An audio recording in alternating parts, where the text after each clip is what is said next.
ቤት ውስጥ ምንም የሚበላ ምግብ የለም ማለት ባለፈው አይደል እንዴ ተገዛው ቢሆንስ ወደ አይደል እንዲያዝ ነው አያልቅም ነው ወይስ ሰባከኝ ነሽ እያልከኝ ነው? ኧረ እኔ እንደዛ አላልኩም፣ ግን አሁን እጄ ላይ ብር የለም። እንዴት ይኖረናል? አንዴ ለቤተሰቦች አንዴ ለጓደኞች እያልክ እዚህ የትም እየበተንክ ወዴት እያወራሁ አይደል እንዴ?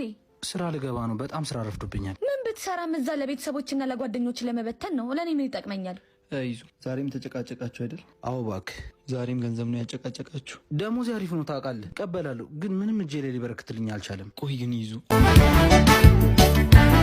ማናት? ይሄን ቤት የገዙት የቅባስ ልጅ ናት። መጣው ካሌብ አታድብም? መጣው ኡፍት አድርጊው ነው እኛንን እናወርደው። ምኑ ውበትሽን። ቀልድ ያምርብህ። ነጭ ልብስ ሲያምርብሽ። አንተ ምን እንደሚያምርብህ ታውቃለህ? ጥቁር ልብስ አይ ብትሄድ አመረሩ እንዴ? አላመረርኩትም፣ አልሄድም። ጎበዝ፣ ፈገግታው ሲያምር ሰፈር እንዳለማመድሽ በሚለው እኔ እንጃልኝ ዘንድሮ እኔ እንትጠጭ